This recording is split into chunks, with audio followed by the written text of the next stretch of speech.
cada que se profesa una palabra y tú vivas en ella en obediencia, cualquiera de estos 10 hombres pudo haberse levantado y decir, Señor, pero ¿cómo hace que estamos enfermos? No. Sus labios nunca se levantaron, simplemente vivieron en obediencia a lo que Jesús había dicho. Y dice la palabra entonces que mientras ellos iban donde el sacerdote, entonces, ¿qué pasó? Fueron limpiados, ¿verdad? Fue suplida la necesidad, fue satisfecho el clamor que había en el corazón de cada uno de ellos. Cuando vives en obediencia, cuando vives en sujeción a la autoridad que Dios ha colocado delante de ti, hay bendición para tu vida.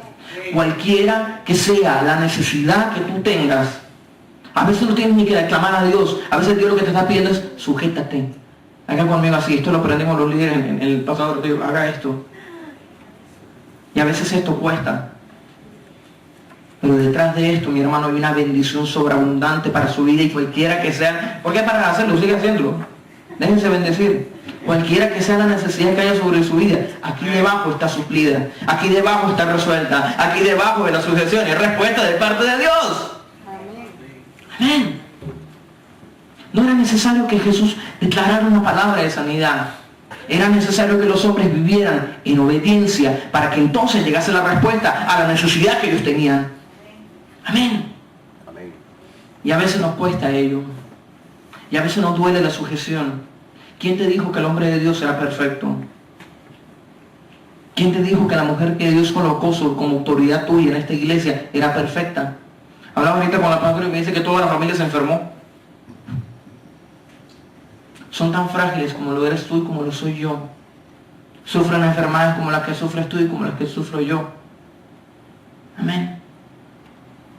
El vivir en sujeción te garantiza un canal de bendición, cualquiera que sea tu necesidad. Eso es un principio clave que tienes que aprender.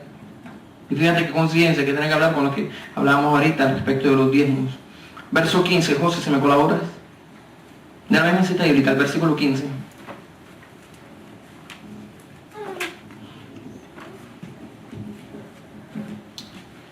Entonces uno de ellos, viendo que había sido sanado, volvió glorificando a Dios a gran voz. Correcto, muchas gracias. Dice que uno de ellos, ¿cuántos? Uno. ¿Dónde estaban los otros 9? ¿A dónde se fueron? ¿Dónde estaban? ¿Qué pasó con los otros 9? Buen punto, estaban celebrando. ¿Dónde estaban? ¿Dónde estaban los otros 9?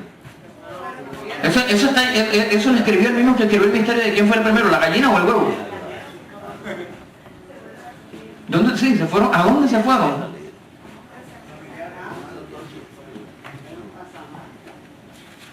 No, para Samaria no, porque el que quedó fue el de Samaria. Ese fue el que regresó. Se la dejo de tarea. ¿Para dónde se fueron los otros 9? Anótelo por ahí y lo trae 10 veces repetido el próximo domingo. Y gane el que lo traiga. Se nos un pernil de pavo el día de Thanksgiving. ¿A dónde estaban los otros 9? Seguramente. Y después de ello, ¿qué? Te quiero mostrar algo bien particular. Estuve pensando, haciendo el paralelo entre este que regresó y los otros 9. Quiero comenzar por el primero, por el que regresó.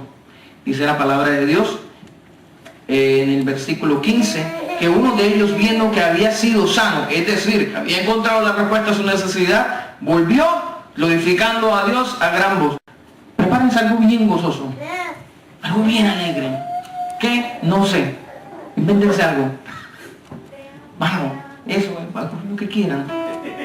Yo te pregunto, mientras los muchachos trabajan en esto, yo te pregunto, ¿por qué a veces llegamos a la iglesia con nuestra cara de amargue, con nuestras malas actitudes?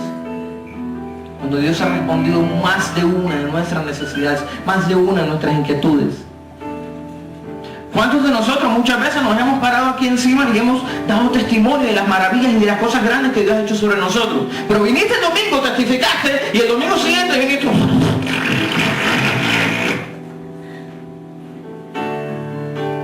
¿Qué pasó con lo del domingo pasado? ¿Será que se fue con los otros 9 seguramente? ¿Sabes por qué? Y ahora te hago el paralelo con los otros 9, porque los otros 9, al igual que Lázaro, tuvieron la necesidad simplemente de una satisfacción física, de la sanación de su enfermedad. Pero ¿qué pasó con el alma de ellos? Se quedaron únicamente con el milagro que satisfizo una necesidad, pero algo que no llegó a satisfacer su espíritu. Te pregunto, iglesia, ¿qué quieres satisfacer hoy de ti? ¿Qué quieres de Dios? Una satisfacción netamente que cumpla una necesidad física, un trabajo, una sanidad, la restauración de un matrimonio, un carro, una casa. Necesitas que el carro, que la casa, que el trabajo, que todo aquello que quieras pedir va a perecer, va a desaparecer, porque es terrenal. Y tienes que morir al mundo terrenal, tienes que comenzar a vivir en una dimensión espiritual, que es en la que Dios te quiere llevar. ¿A dónde estaban los otros 9? Llevo una semana pensando, ¿dónde estaban los otros 9? Están en el mismo lugar de aquellos que llegaron un día, de pronto a esta iglesia también, buscando simplemente la respuesta a un problema aquí, en la tierra. Y nunca se dieron cuenta del problema que tenían aquí en el alma, la necesidad de ser salvos, la necesidad de llegar al reino de los cielos cuando la vida se nos acabe. Porque aun cuando estos fueron 9 sanados de lepra, seguramente un día murieron, ¿verdad? Les pasó lo mismo que a Lázaro. Murieron. Cuando una persona muere, siempre me hago la misma pregunta: Señor, ¿y ahora? ¿Y su alma dónde está, Señor? ¿Está contigo o no está contigo? Es peor. ¿Dónde están, Señor? Regreso aquí, a nosotros, los gozosos. Dije que regreso aquí a los gozosos. ¿Está listo, maestro? A ver, vamos a decir verdad. Espérese, reprendo tu espíritu de correcamino, espérese. Tiene los muchachos cantando y usted sentado. Te lo repito. Entonces uno de ellos, acá hay más de uno, gloria al Rey, viendo que había sido sanado. Yo te hablé del ejemplo de la lepra y te dije que yo era uno solo leproso. Yo estoy seguro que acá hay más de uno que fue leproso y que Dios lo sanó de ellos. Estoy hablando de la lepra espiritual, los que estuvimos en el mundo. Vuelvo y digo, volvió glorificando a Dios a gran voz. A ver si ahora sí funciona, maestro. ¡De pie, gozo de la presencia del Rey! ¡Que ha hecho lo grande y glorioso en tu vida!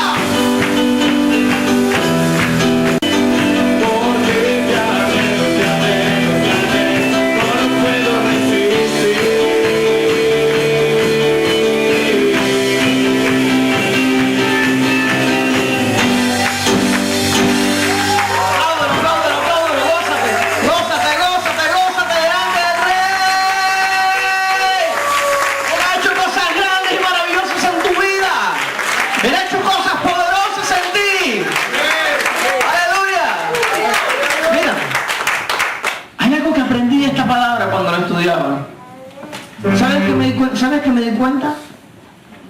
Cuando llegamos a veces delante del pastor, pastor, tengo un testimonio, pastor, tengo un testimonio. Y el testimonio que contamos aquí, que le pedimos permiso al pastor, son testimonios netamente físicos. Pastor, el Señor me dio el carro, pastor, el Señor me dio el trabajo, pastor, el Señor, pastor. ¿Cuándo fue la última vez que testificaste un milagro espiritual? Pastor, mi papá abrió su corazón a Cristo.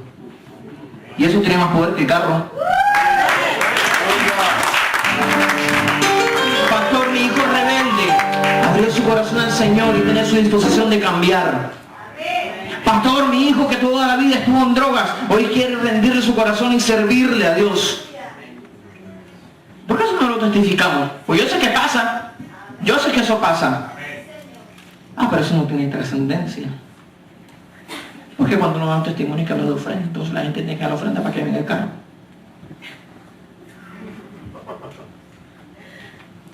¿Verdad?